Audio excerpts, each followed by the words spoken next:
Bé, bona tarda a tothom, tots els que heu vingut a acompanyar-nos a aquesta entrevista que formarà part del podcast del Gela. I benvingut també, Rodin, i gràcies per acceptar de fer aquest podcast entrevista en directe, que és el primer cop que ho fem. Molt bé, doncs comencem una mica amb les preguntes. Es podria dir que tu, encara que has vingut aquí per l'occità, que és el que ens ocupa, podríem dir que l'has triat, perquè no és una llengua que et vingués directament de casa, arribes a Marsella a l'adolescència, i ens agradaria saber quina és la teva biografia prèvia a aquesta arribada a Marsella una mica i quines llengües vas aprendre pel camí també. Bé, doncs jo vaig néixer a Alemanya i mon pare era alemà i legalment tinc dues nacionalitats, francesa i alemana, encara que no tingui papers alemanys. I primer de tot vaig sentir a casa alemà, anglès i francès. Però quan tenia 3 mesos els meus pares varen decidir d'anar a viure al Marroc i allà he sentit l'àrab i l'amazigh, però no en tinc molt de records perquè només m'he quedat allà fins quan tenia 6 anys. O sigui, tinc records visuals i, òbviament, records reconstituïts des de fotos, però realment records lingüístics no molt. I després vaig anar a viure a Egipte i allà realment va començar el període de l'adolescència i me vaig quedar fins a quan tenia 12 anys, o 13.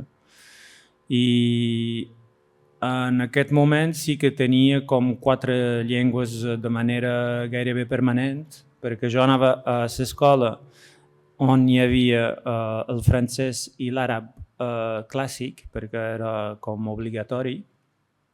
Al carrer hi havia l'àrab egipci, del Caire, més que tot, que és un poc el dialecte de referència. I després a casa mon pare sempre m'ha xerrat en francès, però jo sentia a vegades alemà perquè trucava a la família o coses així, i si no l'anglès molt també. I jo diria que en ordre de... no sé, és com si l'anglès ha reemplaçat un poc la llengua paterna, històricament. I després vam anar a viure 2 anys al Líban, on hi havia encara una altra forma d'àrab, i jo crec que això va ser important per jo, aquest coneixement de les varietats que hi ha de l'àrab, i també jo tenia des de petit una consciència de varietats d'alemà, perquè és una cosa que poc s'enxerra, però a Alemanya hi ha molt de diversitat lingüística i encara que no ho sàpiga xerrar molt bé, molt petit me vaig adonar compte que hi havia coses diferents entre el que jo sabia de família, diguéssim, i a vegades pel·lícules o coses amb paraules que se deien diferent, i jo deia a ma mare, però per què diuen així? I ella me deia, perquè tu xerres hessisch, que és el dialecte de Hesse. I amb això vaig arribar a França. Quan els meus pares se varen separar, al 94 o 5, no recordo realment, però era l'inici del batxillerat, no sé si és exactament el mateix sistema de cicle, però els 3 darrers anys d'estudis. I clar, també aquest moment és el moment també on jo crec que els adolescents tenen molt de preguntes identitàries també, i jo sempre m'havia com construït tenia molt d'orgull de venir de Marsella, encara que només hi anava a l'estiu per les vacances, i quan per fi vaig arribar a viure allà me vaig adonar compte que realment ni xerrava el mateix francès, ni tenia les referències culturals, i I com que tenia aquest costum que sempre hi havia un idioma local, el primer que vaig fer va ser d'aprendre el francès local. I això va ser com una primera porta cap a l'occità, perquè el francès local de Marsella té molt de paraules en occità encara, però també mesclats amb paraules del napolità, mesclats amb paraules del gità, de l'àrab. I no sé, dins aquesta recerca de qui som i com me puc sentir legítim de dir que som de Marsella, un moment vaig descobrir un poc per sort que hi havia una altra cosa darrere d'aquest accent i d'aquest vocabulari particular. I aleshores decideixes triar l'occità, tot i que, almenys des de la perspectiva exterior nostra, ja és poc visible a la ciutat de Marsella i a l'Occitània en general, i és una llengua fins i tot, jo crec, bastant ignorada, fins i tot per nosaltres, que és una llengua oficial de Catalunya, no? Sí, no té res a veure realment amb el català. I jo crec que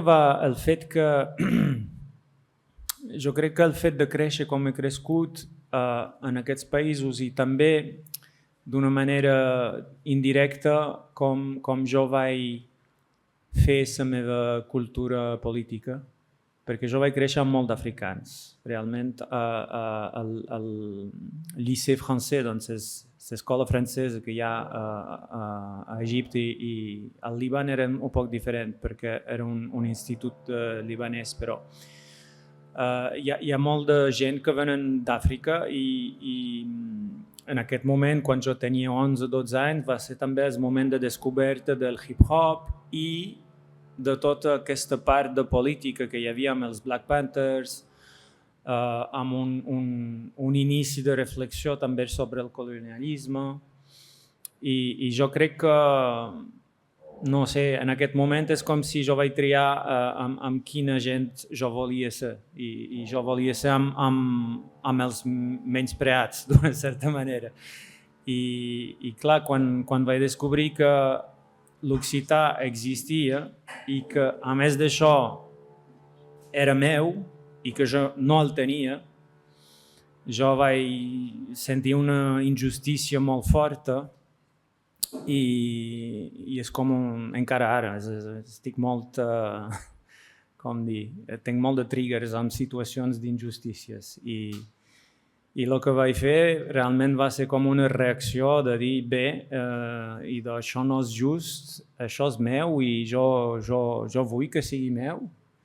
I no sé, tenia entre 17 i 19 anys, va ser aquest moment de com puc fer per aprendre i realment no sabia i el que vaig fer va ser un poc empíric. És a dir que en aquest moment la meva padrina tenia registres a l'església i clar, coneixia molt de gent gran. I jo li vaig dir, bé, padrina, coneixes a una persona o unes persones que xerrarien en occità i m'ha donat un nom i després jo també vaig cercar no sé com se diu en aquest moment, als anys 2000 encara hi havia llibretes de números de telèfon i jo cercava noms de gent grans, bàsicament un tal, no sé, un equivalent, però i trucava i deia, bé, xerrau occità. I fins a trobar una persona i he trobat 2 o 3 persones així i vaig anar gravant històries i cançons que a l'inici no entenia molt bé, però no sé, és com si vaig intuir, perquè també vaig conèixer en aquest moment nou parlants. I jo veia aquests nou parlants tenien un accent francès que no m'inspirava gaire. I jo volia trobar realment la cosa més pura, real. I per això vaig cercar parlants naturals i també vaig tenir sort que a Marsella en aquest moment hi havia un moviment associatiu bastant fort i vaig poder anar a cursos d'una associació i la sort va fer també que vaig entrar a un grup que cantava en occità.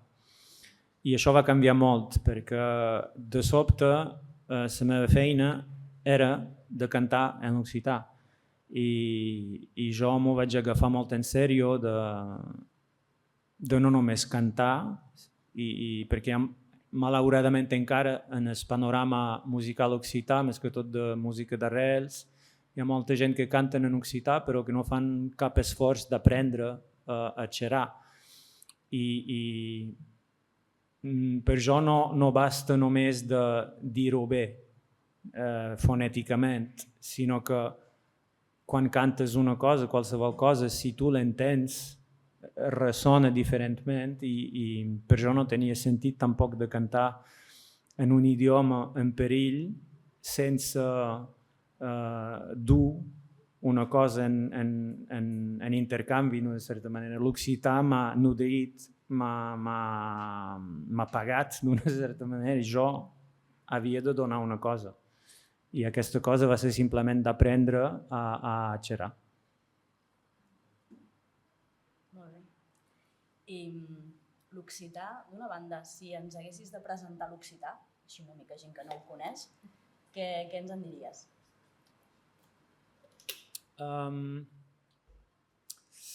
Jo crec que, bé, l'occità és una llengua romànica que té una particularitat que és molt dialectal. Com que justament no té una situació d'oficialitat, no hi ha hagut realment una necessitat de norma. Hi ha normes, òbviament, hi ha normes més que tot a l'escrit, però també hi ha hagut un desenvolupament molt fort de dialectes. I això seria la cosa més complicada quan comences a aprendre l'occità, és que de sobte te trobes davant d'una cosa molt gran. Hi ha sempre moltes possibilitats. I el que vaig fer jo va ser de decidir de començar per lo meu, és a dir, a Marsella, què passa amb aquest provençal. I des d'aquí, una vegada que vaig començar a realment tenir unes bases més fortes, me vaig interessar a tots els altres dialectes occitans. I realment aquesta varietat crec que dona als parlants d'occità, o almenys als parlants d'ara, una flexibilitat més gran que m'ha permès a mi, per exemple, d'aprendre molt ràpid l'italià, d'entendre el portuguès, d'aprendre el català també, perquè hi ha aquesta flexibilitat de dir, bé, jo sé que se diu així, però se pot dir així també, i així, i sempre estem fent com una gimnàstica, xerrant els uns amb els altres també, perquè hi ha un moviment occitanista, i a poc jo me vaig fer amics amb gent que venien d'altres parts d'Occitània i sempre és un poc divertit perquè sempre guardam tots els nostres dialectes i xerram a vegades amb dialectes molt diferents però amb una fluïdesa que és molt guapa d'una certa manera. Doncs si jo havia de donar un adjectiu seria això, seria divers. I central també, com a llengua romànica, és molt central geogràficament i lingüísticament també. M'ha passat, per exemple, unes vegades a Marsella que hi havia uns roms que venen de Romania que eren perduts al tramway o pel carrer que me xerraven en rom, però jo sabia que venien de Romania i quan jo contestava en francès no entenien i sempre que he contestat en occità han entès perquè hi ha aquesta proximitat amb el romanès. Molt bé. I aleshores decideixes, bé, primer fas música d'arrel, he entès, però després decideixes, diguem, fer un pas cap a una música més pròpia, no? Més amb un gènere que potser no és tan habitual en el món occità. i que a vegades també per prejudici sembla que les llengües minoritzades només puguin fer música d'arrel, no? Sí, sí. Bé, no sé com, aquí suposo que és molt diferent també perquè hi ha justament aquesta cooficialitat de més d'un idioma a Espanya, però si miram a França, realment és com si tenim un parc i dins d'aquest parc tenim el dret d'anar-hi amb les nostres llengües al nivell musical, per exemple, i aquest parc són músiques d'arrels o neotradicional o han de tenir un enllaç d'una manera o una altra amb el passat. Això és el que jo vaig entendre després de molts anys de provar de fer altres coses i de veure com no podia aconseguir i no entenia quin era el problema i realment hi ha com una diferència molt inconscient de reaccions. D'una certa manera, una cançó tradicional és inofensiva, és del passat i encara que sigui de revolta, de lo que no... Però quan jo venc amb una cançó que he escrit jo, com que els professionals, dic, de xarxes professionals de música en França hi ha com una por. No és racional, és com què està dient aquest tio i realment més que una por és una incomprensió perquè és com si ja tothom ha afirmat que aquestes llengües són del passat. I quan tu vens fent una cosa molt natural d'emplear-la per qualsevol cosa del present, o sigui, no ha de ser un estil en particular. Jo no considero que cap estil de música és més modern que un altre. De fet, la modernitat no m'interessa. Jo crec que la modernitat és un concepte de màrqueting dels anys 50 per vendre aspiradors, no més. O sigui, i posar sempre les coses aquí en diferència de dir aquesta cosa és moderna, aquesta cosa és tradicional, per jo no té sentit.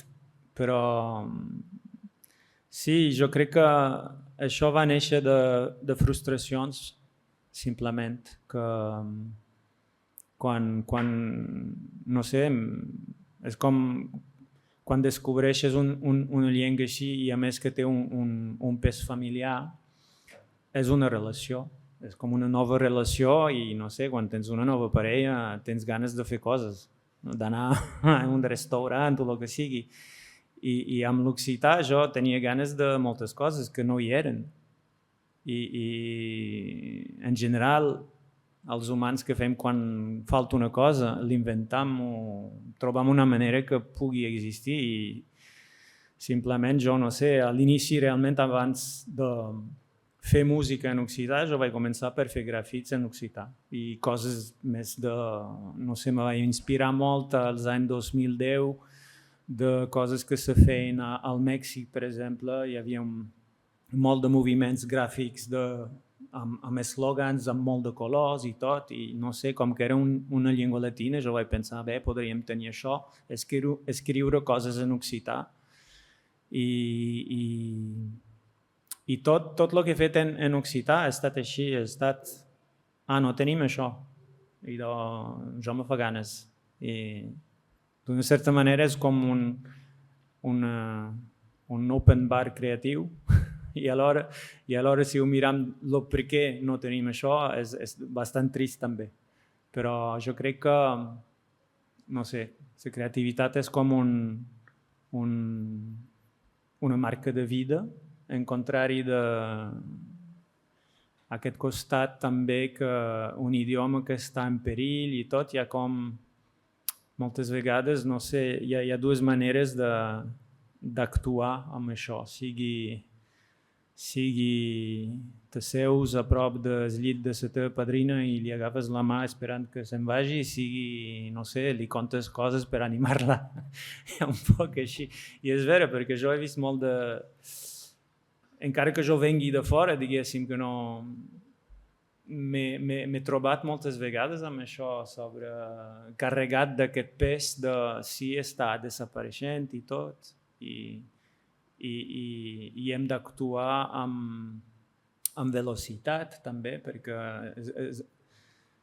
els parlants se'n van molt més ràpid que la nostra capacitat de crear nous parlants realment, perquè crear nous parlants demana, pot ser, no sé, 17 anys d'escola. I encara, no, això és un altre tema. És que l'escola, el circuit escolar amb l'occità és molt imperfecte també. I no t'has sentit a dir allò típic de i ara que comences a enregistrar i tens un cert èxit, etc. Per què no cantes en francès? Arribaràs a més gent, faràs més diners... Sí, clar, des de l'inici. Però per jo no tindria sentit. Vull dir, no estic en contra del francès com a idioma, l'estic empleant cada dia. Però al nivell polític, o sigui, cada decisió que podem prendre sempre tenen un pes polític a un moment. I jo com a artista he vist també molt d'altres artistes, com Massilia Sound System, per exemple, que van ser un poc els primers a Marsella de fer reggae en occità i tal.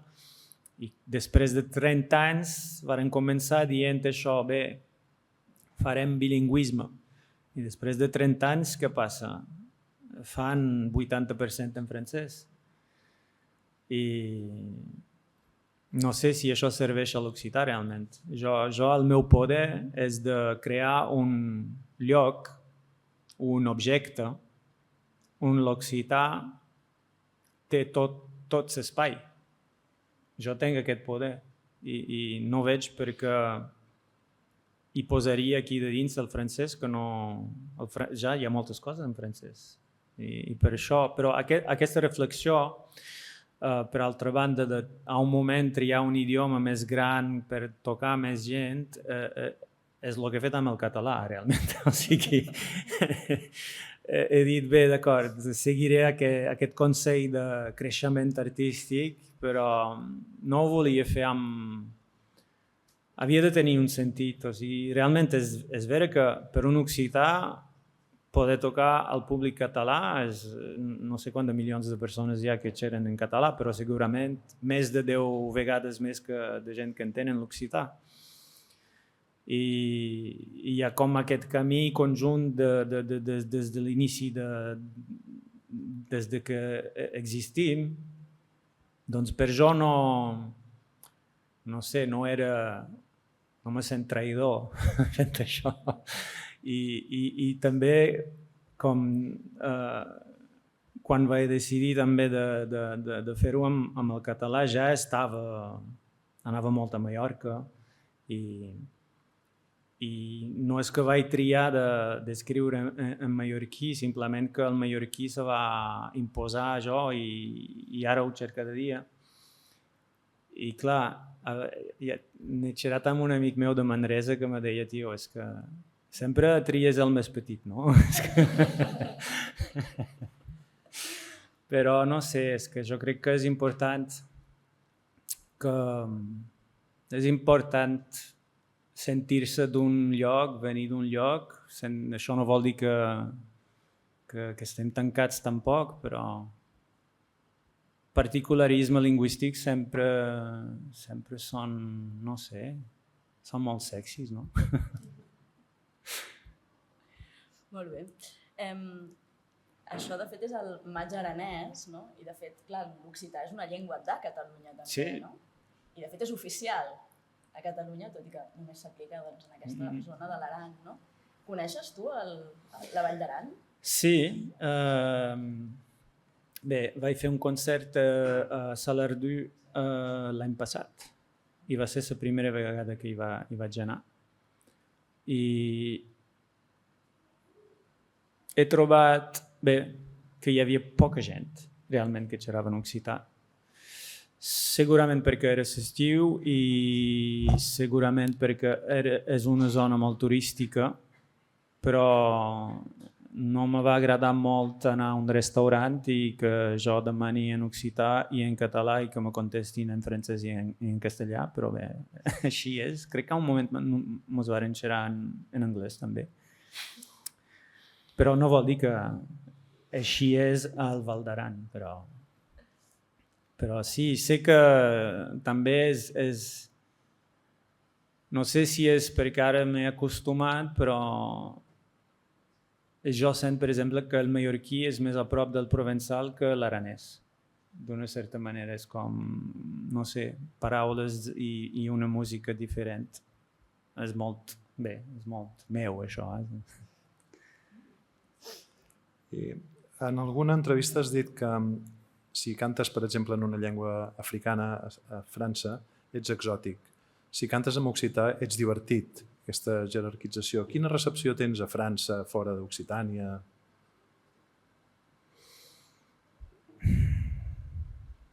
Jo crec que sí, aquesta idea és encara molt present, que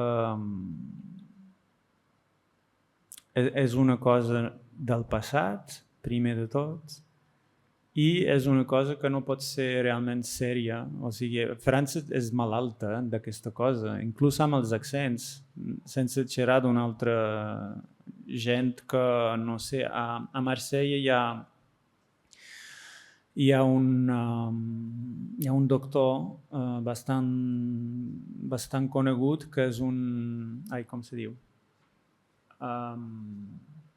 Doctors de nins, ara he oblidat. Un pediatre bastant conegut. I va escriure llibres i tal, i ve de Marsella, té potser 60 o 70 anys, i cada vegada que va a la televisió només xerren d'això, del seu accent. Quan és una persona és una eminència. I hi ha aquesta cosa que és molt internalitzada i jo diria, si havia de parlar del meu cas en particular, jo crec que jo, amb el que faig, i no només la música, sinó també com construesc la meva imatge, no deix que puguin pensar en cap moment que som divertit o que som del passat. I no ho faig d'una manera agressiva, però això fa que hi ha com una cosa que no genera una frustració, potser, no sé, és que no puc fer una psicanàlisi de gent així sense conèixer-los, però jo crec que almenys al nivell de xarxa professional una cosa que veig molt són que va passar la setmana passada, per exemple, vam fer un concert a Arles i van venir uns professionals que jo conec des de fa molt i aquí sempre he comunicat el que faig i que estaven com molt sorprès i me van venir a dir però fas això i és molt guai i no ho sabia. I jo no vaig contestar res, però realment el dia següent me vaig quedar a casa i és com si vaig tenir una mini depressió d'això. O sigui, és positiu perquè hi ha un reconeixement del que faig i una apreciació d'això, però el fet que m'ho diguin així és més per jo, és més una manera de dir des de no sé quants anys tenien una imatge falsa. I això ho sé i també és una de les raons per les quals vaig decidir de provar de desenvolupar la meva carrera aquí als Països Catalans perquè m'havia cansat d'això. És molt complicat quan una persona realment no te demana que l'eduquis i que al moment sense necessitat de fer-ho perquè s'està enganyant totalment. Però és el que passa quan estic provant de vendre concerts, per exemple. Si aconsegueix de tenir un contacte amb un programador o el que sigui, veig que primer de tot hauré de passar molt de temps a desconstruir l'imatge que tenen de tot, de jo, de l'occità, i això no ho puc fer a cada vegada que estic cercant a vendre una cosa. No puc fer una psicanàlisi i una educació a gent que no l'han demanat, a més. I no sé, jo crec que la meva decisió de mirar més cap aquí va néixer també d'un cansament per part meva i d'una necessitat de tenir un altre intercanvi. I ho vaig veure molt ràpidament. Realment és que no dic que tothom m'ha dit sí, simplement he enviat correus i quan envio correus a programadors francesos no me contesten ni res i aquí me contesten.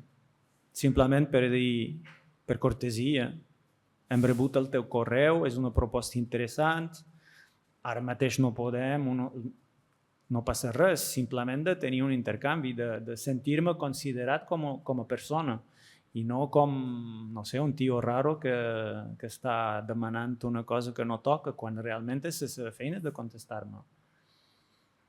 I sí, jo crec que aquesta normalitat que teniu encara i que espero que tindreu per molt d'anys és molt necessari. Sí, és com una cura d'ànima. Bé, malgrat tot, nosaltres tampoc no estem en una situació gaire bona. No, i des d'aquest punt de vista voldria saber si, és a dir, penses que també veure una llengua que més ens és tan propera, els catalans, per això que deies, que tenim relacions històriques i més hi ha molta intercomprensió realment, doncs sí, estaria bé també veure què ha passat, si podem aprendre lliçons del que li ha passat a l'occità, del que li està passant a l'occità, perquè no ens passi. Sí, amb un poc d'humor negre moltes vegades dic que els occitans venim del pitjor futur del català i tenim aquesta expertisa. Bé, realment no podem comparar perquè són dos països diferents amb situacions sociolingüístiques molt diferents i polítiques també. França és molt centralista. Però no sé, jo crec que és una mescla de coses. Realment jo no estic per dir que som víctimes a 100%, perquè clar, a un moment són occitans i occitanes que han decidit de no transmetre la llengua als seus fills i no els vull culpar tampoc perquè ho varen fer perquè hi ha hagut un condicionament també, perquè no és només el fet que sigui inhibit a l'escola, això va ser una cosa molt concreta amb càstigs físics i tot, però perquè canvi realment així al nivell d'una societat són més d'un factors i no sé. Jo crec que el més important és de no deixar de tenir consciència de què vol dir i quina valor té i no deixar de tenir, no sé, no diria un orgull perquè realment no és un orgull, però ha de ser una cosa voluntària jo veig aquest moviment, per exemple, de Mantinc el català, jo trobo que fan una cosa molt important i que, per cert, està començant també a Occitània, amb gent que proven de no deixar de xerrar, perquè realment hi ha mecanismes que se posen en marxa a poc i que a un moment ens pareixen normal, com el fet de considerar que contestar en català a una persona que no ho sap parlar és de mala educació. No. l'educació no és un idioma, és una manera de pensar i d'interactuar. Podem ser de mala educació en qualsevol idioma, realment, però un idioma no defineix una educació. I jo crec que sí, aquestes coses han de ser molt conscients i clar, no és fàcil perquè demana condicionar-nos al dia a dia i això és una feina a llarg termini realment, però no, jo crec que, no sé, des del meu punt de vista, jo crec que els catalans encara teniu una resistència bastant clara, bastant forta i segurament si miram xifres hi ha coses que canvien, però hi ha molt de factors també. Amb molta gent que venen de fora i no sé, el que jo sent des de molt de temps és que hi ha hagut molt d'intercanvis entre els occitans i els catalans per molt d'anys, o sigui, estem xerrant de potser 900 anys i això se va deixar a poc i fa poc també. Jo crec que realment, no sé si és en Pompeu Fabra o en aquest moment hi ha hagut com una... Bé, nosaltres catalans farem les nostres coses i els occitans que ja han perdut els deixarem darrere. Hi ha un poc jo tinc aquest sentiment que abans hi havia com no sé, un camí junts i les coses han canviat d'una manera diferent i realment els occitans en aquest moment, els anys 1920-30, no han aconseguit tampoc el moviment cultural de resistència que hi ha hagut aquí a Catalunya. O sigui, per diverses raons, jo crec que més que tot és que aquí hi ha hagut potser més gent amb recursos econòmics, realment. A Occitània hi ha hagut un empresari que era occitanista, que era Pau Ricard, que va ser el fundador del pastís Ricard. I ell realment era un occitanista, va anar a la presó perquè havia penjat cartells de Provença independenta i realment era una persona que va ajudar aquest moviment, però era tot sol. I una societat no se pot construir amb un empresari. Ha de ser més, no sé. I jo crec que també a poc, encara sempre fins al final de la seva vida ha donat molt de suport a la llengua. Jo crec que a un moment, no sé, ha abandonat perquè... O sigui, no puc explicar realment el que ha passat. És molt complex i tampoc he fet estudis d'això i suposo que hi ha gent que en saben més que jo, però del que sé és un conjunt de coses i ara, si he de dir una cosa sobre la situació d'ara a Occitània, jo crec que el més complicat o el més dur moralment és de veure a quin punt en poc temps hi ha una ignorància total que se pot instal·lar. Realment hi ha molta gent que potser tenien un padrí o una padrina que xerrava occità que no tenen ni una idea de lo que és. Que si veuen un TikTok en occità estan totalment com si havien sentit un extraterrestre. En aquest punt d'ignorància jo crec que és el més dur.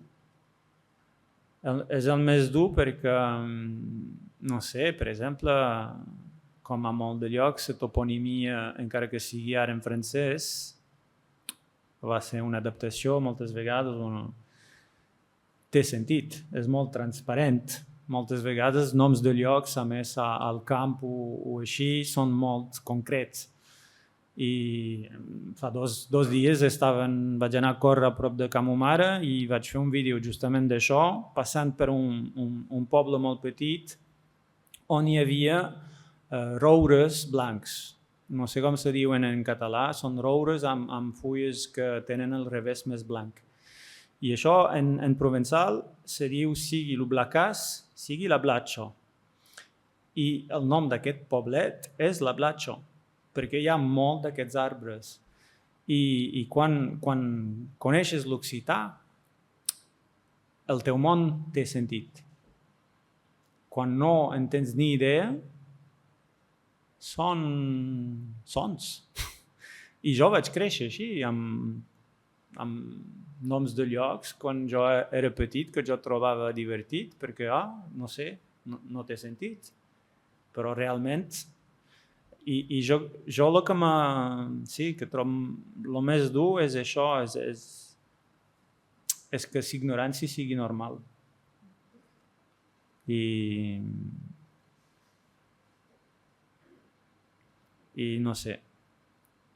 Però tu, de fet, ets la prova viva del que ets la prova que, com deia la Carme Junyent, és possible replantar una llengua. Potser aquest monolingüisme malaltís francès pateix o pot patir alguna esquerda també, no? El monolingüisme a França i a tots els països monolingües com Anglaterra ja és una cosa molt nova, o sigui, va començar al final del segle XIX i és presentat com una normalitat, però realment no ho és. Els humans, des de sempre, que hi hagi una escriptura o no, xerram més d'un idioma, perquè interactuam sempre. Aquest com imaginari del passat on hi havia gent que no se movien, que no sortien del seu poble, no sé què, no és vera. Segurament que hi ha hagut humans en un moment que han estat molt sedentaris, però com a cultura global hi ha hagut intercanvis des de sempre. I perquè hi hagi intercanvis hi ha una necessitat de comunicar. I, per exemple, no sé si ja heu sentit xerrar de la llengua franca, que era un idioma inventat per mariners i per poder intercanviar, que era fet amb una base de provençal, hi havia català, sicilià, àrab i, clar, en aquest moment eren gent que no havien anat a l'universitat a estudiar una altra llengua, o sigui, per necessitat de comerç, per necessitat de sobrevida. És molt normal de ser poliglot. I el fet de, no sé, de dir el contrari, això ho trobo molt perillós. A França un moment ja fa temps, però era quan Nicolas Sarkozy era president, varen discutir d'una possibilitat de crear un ministeri de l'identitat nacional. I mentre estaven xerrant d'això, hi havia també una llei, una proposta de llei sobre com detectar la delinqüència als nins. O sigui, quines coses podríem mirar que fa un nin que podria dir que després serà un delinqüent. I una de les coses que van posar sobre la taula era el bilingüisme. Però clar, per què ho deien? Perquè en aquest moment era el francès, xerren francès i una altra llengua, però volien dir àrab, però és que... I França és això, el seu màrqueting de fora és, sí, el país dels drets de l'home, no sé què, però realment és un país que té una neurosi molt forta amb aquestes qüestions. Realment l'article 2 de la Constitució francesa és que la llengua de França és el francès i punt. Han afegit una línia que diu i també les llengües regionals són el patrimoni. Gràcies. Vull dir, no ha canviat res. Són el patrimoni. Un patrimoni que vol dir que si encara existeixen uns llibres, està bé. No, quan realment si ho miram objectivament, a França se xerra més de 300 llengües sense xerrar de llengües d'immigració, 300 llengües. També perquè França encara ara és un país que té colònies. A Tahiti, a Nova Caledònia, a Guyana, hi ha molt de territoris, a Mayotte, que és nova colònia de fa 15 anys, això. Van arribar i han dit, bé, aquí és França, d'acord? I què ha passat? A Mayotte, que és una illa a l'arxipèlag del Comor, bé, xerraven maorès i en menys de 5 anys ara han d'aprendre el francès a l'escola. I és inevit xerrar maorès a l'escola. Doncs jo no tinc molt d'amistat per França. Vull dir, bé, hi ha coses de... Tinc bons records de dibuixos animats i coses així, és normal. Però vull dir, si ho miro objectivament, no me sent molt... No me sent molt francès, realment. Potser algú del públic voldria preguntar alguna cosa, perquè crec que hem d'anar acabant.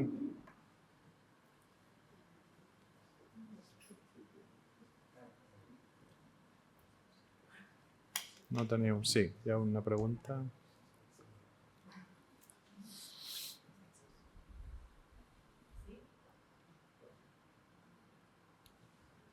Sí? Sí? A veure, si em sé expressar bé, sobre el fet de fer música en una llengua minoritzada, hi ha hagut un moment que m'heu fet pensar el mercat musical català, podríem dir que és un dels àmbits ara on la llengua està una mica normalitzada. No? En molts altres àmbits de la nostra vida el català no és una llengua normalitzada, però en la música hi ha riquesa, sí, ara potser sí, no? Probablement si anéssim a una botiga d'aquestes de música grans, tipus FNAC, jo fa molts anys que no hi vaig, trobaríem la música en català classificada per gèneres. Però fa uns anys, potser als 90 o als 2000, la música en català era un gènere. Sí. Mala senyal, perquè Sí. probablement en aquell moment volia dir que no estava normalitzat, no? I trobaves Lluís Llach al costat de... I no té sentit. Sí, no té sentit. Llavors et volia preguntar, la teva música a Occitània i a França, com està classificada? I amb una música, sí, en una botiga de discos? No està classificada, no sé. A lo millor seria a independents. Sí, però és igual quan això, com dius, hi ha aquesta imatge també que música occitana és una cosa, quan realment no ho és. I és un poc el meu combat, diguéssim, de poder sortir d'això, perquè justament hi ha hagut moments on he estat programat a uns concerts a França, però realment des del punt de vista musical eren males decisions de jo trobar-me a fer el meu concert entre dos grups de folks i un públic que estava aquí per ballar coses tradicionals. O sigui, jo no m'ho he passat bé, ells tampoc, potser hi ha hagut 2 persones que han dit ai, que original, però no sé,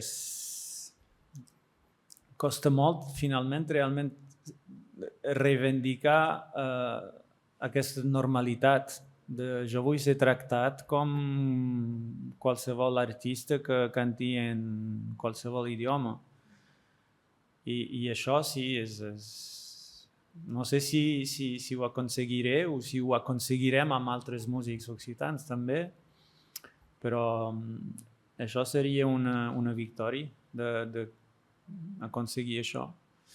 I com ho veig de moment, a França ja estem poc, de gent que fan música, jo diria urbana, per exemple, per lo que jo faig, músiques urbanes en llengües minoritzades, a lo que toca realment a França metropolitana hi ha poca gent. comença a Bretanya, hi ha uns grups de hip-hop en bretó que són molt bons i jo crec que potser farem una cosa junts simplement perquè anem en el mateix camí. Després, òbviament, amb aquesta situació colonial hi ha una escena de música urbana per illa, per exemple, a Guadalupe, a Martinique, a gent de la Réunion, però són exòtics per començar i moltes vegades hi ha artistes que estan molt coneguts a la seva illa que mai venen a tocar a França.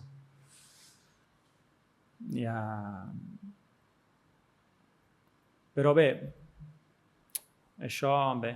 Jo crec que també amb la música tenim una sort és que els temps canvien i ara realment no necessitem intermediaris. I això de ser categoritzat és una cosa d'un món que està marxant realment. Els joves que entren ara en aquesta xarxa professional, no sé, en producció o el que sigui, gent que han 25 anys, no estan tan aferrats en aquestes consideracions. Jo crec que les generacions més grans dels anys 80, 90, on hi havia això, quan feies rock i ara tothom està com cercant com sortir d'aquestes caixes que... Jo crec que és una cosa també societal, diguéssim, perquè jo ho veig com un paral·lel amb les preguntes de gènere, per exemple, de com volem ser com a persones plenament amb les nostres complexitats i això ho trobo molt interessant i veig que hi ha no sé, com se diu,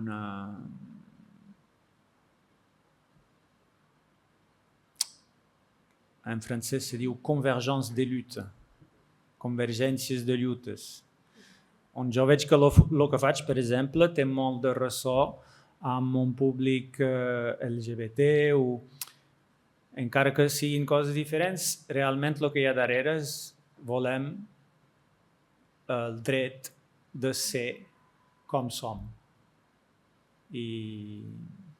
I segurament que això canviarà molt d'aquí uns anys al nivell professional de com se pensa un festival, per exemple. Doncs bé. Algú més? Doncs acomiadem. Sí. Molt bé, doncs fins aquí el nostre podcast del Maig Aranès. Moltes gràcies per... Amb molt de plaer. Fantàstic. Et mes plaisirs.